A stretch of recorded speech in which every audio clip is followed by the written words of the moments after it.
Praise the lord, హల్లెలూయా. సమస్త మహిమ ఘనత ప్రభావములు నజరేయుడైన యేసుక్రీస్తునకు మాత్రమే కలుగునుగాక. ఆమేన్. పరలోకానందం ప్రోగ్రామ్ని వీక్షిస్తున్న డియర్ బ్రదర్స్కి, సిస్టర్స్కి, ఫ్యామిలీ మెంబర్స్, ఫ్రెండ్స్కి, రిలేటివ్స్కి అందరికీ ప్రభు పేరిట నా ప్రత్యేకమైన వందనాలు తెలియజేస్తున్నానండి. దేవుడు మీ కుటుంబాలన్నిటినీ దీవించి నూరంతలుగా ఆశీర్వదించునుగాక. ఆమేన్. దేవుడు నాకు ఏదైతే సందేశాన్ని అనుగ్రహించి ఉన్నాడో అది క్లుప్తముగా మీ ఎదుట పెడుతూ ఉంటుండగా ఎన్ని పనులున్నా సరే వాటన్నిటిని పక్కన పెట్టి దేవుని వాక్యానికి శ్రద్ధ చూపించి విధేయత చూపించినట్లయితే తప్పనిసరిగా మీ జీవితంలో ఒక గొప్ప కార్యాలను చూస్తారు అనే విషయాన్ని గ్రహించండి. ప్రార్థన. మహాపరిశుద్ధుడైన నా తండ్రి, నీకు స్తుతులు. నీ వాక్కును వినుటకు మేమెంతగానో వేగిరిపడి ఆసక్తి కలిగి ఉంటుండగా మాతో బహుసూటిగా స్పష్టంగా మాట్లాడి మా జీవితంలో నీవు ఏదైతే ఆశించావో ఆ ఆశించిన జీవితాన్ని మేము జీవించలాగన కృపని దయచేయమని, మా జీవితము పట్ల నీ చిత్తమయమైనదో ఈ వాక్యం ద్వారా తెలియపరచమని నజరేయుడైన యేసుక్రీస్తు నామములో అడిగి వేడుకుని పొందుకుని ఉంటున్నాం మా తండ్రి. ఆమేన్. ఈ రోజున మన వాక్యదానం అంశం నిమిత్తమై యేసయ్య మనకు చెప్పేది ఈ 5 నిర్లక్ష్యం చేస్తున్నావా? ఇక అంతే. యేసుక్రీస్తు వారు దేవుడు ఈ లోకానికి వచ్చి ఉన్నాడు. ఈ లోకానికి వచ్చిన క్రీస్తు శిష్యులతో జీవించి ఉన్నాడు, ప్రజలతో జీవించి ఉన్నాడు. పాపాత్ములైన మన జీవితాల విషయం నిమిత్తమే మనము నరకానికి వెళ్ళిపోకుండా దేవుడు మన కొరకు బలి అయి తన రక్తాన్ని చిందించి తన ప్రాణాన్ని అర్పించి దేవుడు సజీవుడై మరలా 3వ రోజు తిరిగి లెగిసి పరలోక రాజ్యమునకు వెళ్ళి నేను మరలా వస్తాను, అయితే అంతవరకు నేను ఏమైతే మీకు ఆజ్ఞాపించి ఉన్నానో ఆ ఆజ్ఞలను సంగతులను అన్నిటినీ మీరు గైకొనవాలి అని చెప్పి యేసుక్రీస్తు వారు మనకి తెలియచేయడం అనేది జరిగి ఉండదండి. ఈ రోజున ఆలోచన చేసినట్లయితే యేసుక్రీస్తు వారు అసలు మనకి ఏమి చెప్పి ఉన్నారు? మన జీవితంలో దేవుడు చెప్తున్నాడు, ఈ 5ని నిర్లక్ష్యం చేస్తున్నట్లయితే ఇక అంతే. ఇక అంతే అంటే ఇక అంతే, అదొక ఎండ్ అని చెప్పి స్పష్టంగా మనం చూడవచ్చు. ఏంటి ఆ 5? క్లుప్తంగా ఈ సమయమునందరం మనము ధ్యానించుకుందాం. The first one is Lord's presence, ప్రభు సన్నిధి. ఈ రోజున ఆలోచన చేయండి, ఎంతమంది మీ జీవితంలో ప్రభు సన్నిధి పట్ల, దేవుని సన్నిధి పట్ల బాధ్యత కలిగి జీవిస్తున్నారు? మీరు మీ దృష్టిని నిలుపుతున్నారు, సమయాన్ని కేటాయిస్తున్నారా? దేవుని యొక్క సన్నిధికి మీరు విధేయత చూపిస్తున్నారా? విలువనిస్తున్నారా? సమయాన్ని ఇస్తున్నారా? మీ జీవితంలో మొదటి స్థానము ఇస్తున్నారా? మీ జీవితంలో ఒకసారి ప్రశ్నించుకోండి. ఆయన సన్నిధి కనుక మనం ఎప్పుడైతే లైట్లే అని చెప్పి తీసుకుంటామో మన జీవితం ఇక అంతే. ఎందుకు అని అంటున్నట్లయితే ఆయనకి సన్నిధికి విరుద్ధముగా మనం ఈ లోకంలో ఏమీ సాధించలేము, సంపాదించలేము, ఏమీ అనుభవించలేము. దేవుని సన్నిధి అది మన జీవితానికి ఎంతో ప్రాముఖ్యతను ఇస్తాయి. మన జీవితము దీవించబడాలన్నా, ఆశీర్వదించబడాలన్నా, ఉన్నతమైన స్థానమునకు రావాలన్నా, ఎదుటి వ్యక్తి మనల్ని గౌరవించాలన్నా, ఎదుటి వ్యక్తికి మనము దీవెనకరముగా, ఆశీర్వాదకరముగా, సంతోషకరముగా ఉండాలన్నా, మారాలన్నా, మరి ప్రాముఖ్యముగా ఈ భూలోకంలో మనము బ్రతకాలన్నా సరే మనకు కావలసినది దేవుని యొక్క సన్నిధి. ఆయన సన్నిధిని నీవు ఈ రోజున నిర్లక్ష్యం చేస్తున్నట్లయితే విను, నీ జీవితంలో నీవు నాశనమునకు దగ్గరగా ఉన్నావు, పడిపోటకు దగ్గరగా ఉన్నావు అనే విషయాన్ని గ్రహించండి.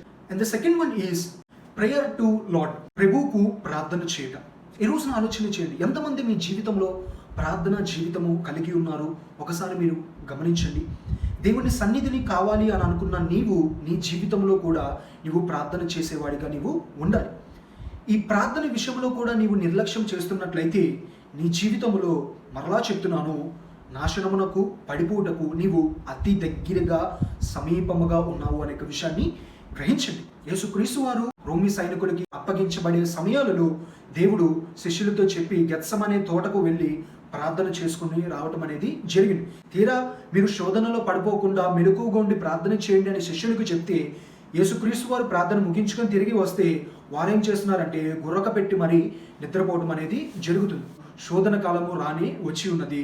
వారి జీవితంలో భయము వారిని వెంటాడటం అనేది జరిగింది. కాబట్టి మన జీవితంలో మనము ప్రార్థనను నిర్లక్ష్యం చేసేవారిగా మనం ఎన్నడూ ఉండకూడదు అనే విషయాన్ని గ్రహించండి. And the third one is Lord supper, ప్రభు వల్ల ఆరాధన. ఈ రోజున ఆలోచన చేయండి, ప్రభు వల్ల ఆరాధన అనేది దేవుడు మనిషిగా ఈ లోకానికి వచ్చి మన పాపముల విషయం నిమిత్తమే ఆయన తన రక్తాన్ని చిందించి తన ప్రాణాన్ని ఇచ్చి దేవుడు మనల్ని అందరినీ పాపం నుండి స్వతంత్రులుగా చేసి ఉన్నాడు. అయితే అంత గొప్ప ప్రేమపూరితమైన త్యాగాన్ని చేసిన దేవుడి యొక్క ప్రభు వల్లను మనము మర్చిపోయే వారిగా ఉండకూడదు. అంటే దేవుని త్యాగాన్ని అనుదినము మనము జ్ఞాపకము చేసుకునే వారమై ఉండాలి. ప్రాముఖ్యముగా ఆ ప్రభు వల్ల రోజున మన తప్పులన్నిటినీ క్షమించుకొని ప్రాముఖ్యముగా ఆ దేవుని యొక్క ప్రభు వల్లని ఆ సంస్కారపు ఆరాధనని మనము నిర్లక్ష్యం చేసేవారిగా ఎన్నడూ ఉండకూడదు. ఈ రోజున ఆలోచన చేసినట్లయితే మన మధ్యలో అనేక మంది ఈ ప్రభు వల్లకి మాత్రమే దేవుడి దగ్గరికి వస్తారు. మిగిలిన సమయాలన్నింటిలో దేవునికి దూరముగా జీవించడం అనేది జరుగుతుంది. ఏంటంటే బ్రదర్ ఆ పని ఉంది, బ్రదర్ ఈ పని ఉంది, లోకంలో అన్ని పనులు మరి మనకే ఉన్నాయి కదా, మనం అంత బిజీ అయినప్పటికీ దేవుని కృపచేతన మనము దీనిని విడిచిపెట్టేవారిగా నిర్లక్ష్యం చేసేవారిగా ఉండకూడదు అనే విషయాన్ని గ్రహించండి. And the fourth one is Lord's message, ప్రభు యొక్క వాక్యాలు. ఈ రోజున ఆలోచన చేయండి, వినుటకు వలన విశ్వాసము కలుగుతుంది. అయితే వినటము లోకంలో ఆ వార్త ఈ వార్త ఏ వార్త పడితే అది వింటే విశ్వాసము రాదు. క్రీస్తుని నమ్ముకొని సొంత రక్షకుడిగా మనము అంగీకరించి ఆయనని మనము హృదయముతో అంగీకరించి మన నోటితో ఒప్పుకొని దేవుని వెంబడిస్తున్న మన జీవితంలో శోధనలు, సమస్యలు, ఇరుకులు, ఇబ్బందులు, నష్టాలు, కష్టాలు, అవమానాలు, అపజయాలు వస్తాయి సర్వ సహజముగా. అయితే మన జీవితంలో దేవుని వాక్యానికి విధేయత చూపించి నిర్లక్ష్యం చేయకుండా శ్రద్ధ చూపిస్తే ఈ వాక్యము మన జీవితము అనగా మన హృదయాలనికి వెళ్ళి బాగు చేస్తుంది. అది ఎటువంటి పరిస్థితులలో నుంచి మనము బయటికి రాకుండా బంధింపబడి ఉండిపోయి ఉన్నామో అటువంటి కొన్ని సంఖ్యల నుండి దేవుని యొక్క వాక్యము మనలను స్వతంత్రపరుస్తుంది అనే విషయాన్ని ప్రతి ఒక్కరు గ్రహించండి. కాబట్టి దేవుని యొక్క వాక్యాన్ని మనం ఎన్నడూ నిర్లక్ష్యము చేయకూడదు. And the fifth one is giving to lord, ప్రభువునకు ఇచ్చుట. ఇచ్చుట విషయంలో మనము ఎప్పుడునూ వెనకంచు వేయకూడదు. ఇచ్చుట ఏమి ఇవ్వాలి? నీ జీవితాన్ని ఇవ్వాలి, నీ హృదయాన్ని ఇవ్వాలి, నీ మనసుని ఇవ్వాలి, నీకున్న తలంతులు ఇవ్వాలి, నీ శక్తిని ఇవ్వాలి, నీ సామర్థ్యముని ఇవ్వాలి.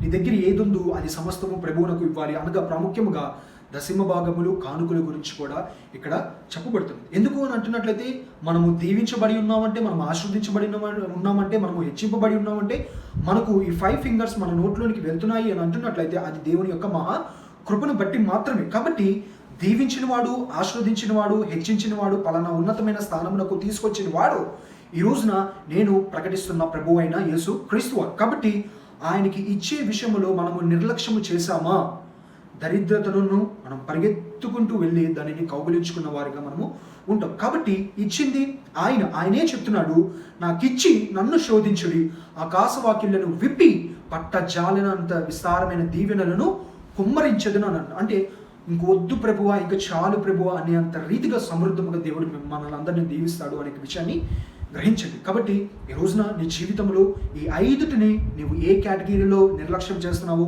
ఒకవేళ 1 నిర్లక్ష్యం చేస్తున్నావా, 2 నిర్లక్ష్యం చేస్తున్నావా, 3 నిర్లక్ష్యం చేస్తున్నావా, 4 నిర్లక్ష్యం చేస్తున్నావా, 5టిని నిర్లక్ష్యం చేస్తున్నావా నాకైతే తెలియదు. కానీ నీ జీవితము ఏ విషయంలో నిర్లక్ష్యం చేస్తున్నట్టుగా ఉందో నీవు ఈ వాక్యమైన తర్వాత ప్రశ్నించుకో. నీ జీవితంలో దేవునిని పశ్చాత్తాప పడి అడుగు, తప్పనిసరిగా నీ జీవితంలో దేవుడు సహాయం చేస్తాడు, నూతనమైన ద్వారాలు తెరుస్తాడు అనే విషయాన్ని గ్రహించండి.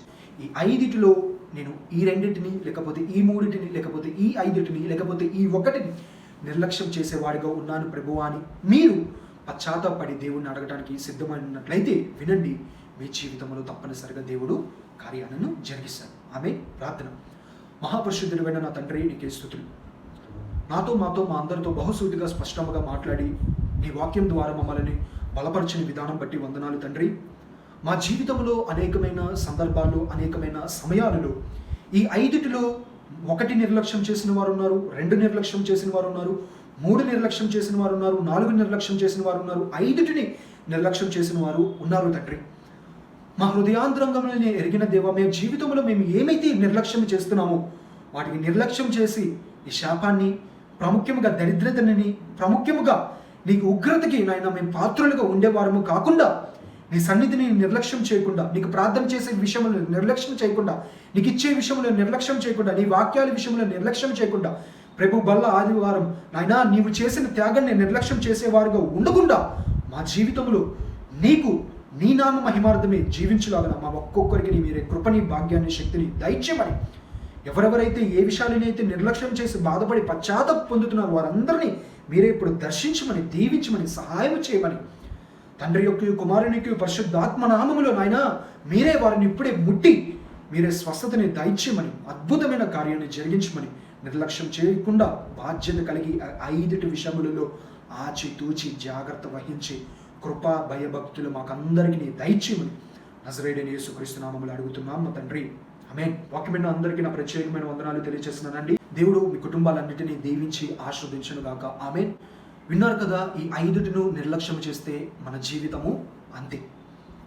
ఈ రోజున ఆరోగ్యం ఇచ్చింది, ఐశ్వర్యాన్ని ఇచ్చింది, సజీవుడి గుంపులుగా ఉంచింది ఈ రోజున మన ప్రభు అయిన యేసు క్రీస్తు వారు. కాబట్టి ఆయన పని విషయం నిమిత్తమే ఈ 5ని ఎప్పుడూ మనము నిర్లక్ష్యం చేసి ఆయనకు కోపము తప్పించేవారిగా మనము ఉండకూడదు.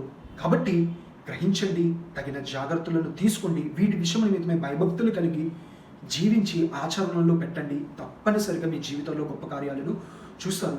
ఈ రోజున ఇటువంటి విషయాల నిమిత్తమే నిర్లక్ష్యం చేస్తూ ఉంటున్న మీ ఫ్యామిలీ మెంబర్సా, ఫ్రెండ్సా, రిలేటివ్సా ఎవరు ఉన్నా సరే వారందరికీ ఒక వర్తమానమును పంపించండి. మీ జీవితంలో కార్యాన్ని జరిగించిన దేవుడు తప్పనిసరిగా వారి జీవితంలో కూడా కార్యాన్ని జరిగిస్తాడు. అంత గొప్ప సమర్థుడు ఈ రోజున నేను ప్రకటిస్తున్నా, మనము సేవిస్తున్న నజరేయుడైన యేసుక్రీస్తు వారు అనే విషయాన్ని గ్రహించండి. Amen. God bless you all.